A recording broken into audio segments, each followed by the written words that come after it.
نحمد و نصلی علی رسول الکریم اما بعد فاعوذ باللہ من الشیطان الرجیم بسم اللہ الرحمن الرحیم۔ اللہ تعالیٰ فرماتے ہیں یا بنی اسرائیل، اے اسرائیل کی اولاد، اذکروا نعمتی، یاد کرو میری نعمتوں کو، وہ نعمتیں جو میں نے تم پر کیے ہیں۔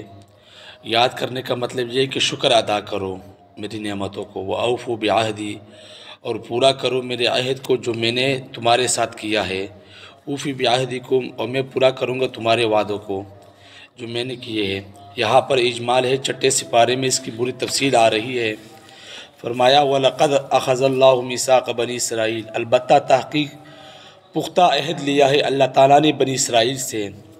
آگے فرماتے ہی انی معکم، میں تمہارے ساتھ ہوں، لئن اقمتم الصلاۃ، اگر تم نے نماز قائم کی اور تم زکوٰۃ دیتے رہے اور میرے رسولوں پر ایمان لاتے رہے، وعزرتموہم، اور تم ان کی عزت اور قدر کرتے رہے، وَأَقْرَضْتُمُ اللَّهَ قَرْضًا حَسَنًا، اور تم اللہ تعالیٰ کو قرض حسنہ دیتے رہے، یعنی اللہ تعالیٰ کے راستے میں خرچ کرتے رہے۔ یہ کام بنی اسرائیلیوں کی ذمے تھے، وہ پورا کرتے رہے۔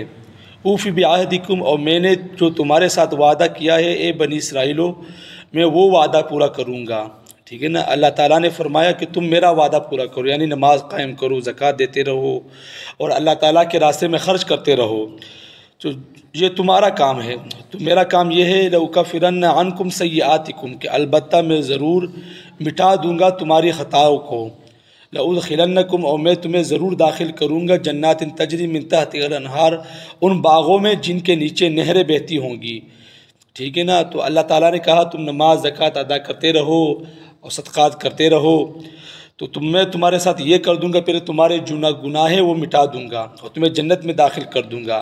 فرمایا وَإِيَّايَ فَارْهَبُونِ، معنی بنے گا خاص مجھ ہی سے ڈرو، خاص مجھ ہی سے ڈرو، یہ بھی وعدہ کیا ہے۔ وَآمِنُوا بِمَا أَنزَلْتُ، اور ایمان لاؤ اس چیز پر جو میں نے تم پر نازل کی ہے، یعنی قرآن کریم۔ مصدقا لما معکم، یہ قرآن کریم تصدیق کرتا ہے ان چیزوں کی جو تمہارے پاس ہے، یعنی تورات، انجیل، زبور، جو آسمانی کتابیں ہیں۔ ٹھیک ہے نا، تو اللہ تعالیٰ فرماتے ہیں یہ قرآن ایسی کتاب ہے جو تورات، زبور، انجیل، ان چیزوں کی بھی تصدیق کرتا ہے، تم اس پر ایمان لاؤ۔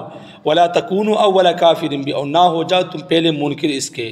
اے بنی اسرائیل، اگر تم انکار کرو گے جو تمہاری طرف دیکھ کر دوسرے بھی انکار کریں گے تو ان کا وبال بھی تمہارے اوپر پڑے گا۔ تو اللہ تعالیٰ ہم سب کو اس پر عمل کرنے کی توفیق عطا فرمائے۔ وآخر دعوانا الحمدللہ رب العالمین۔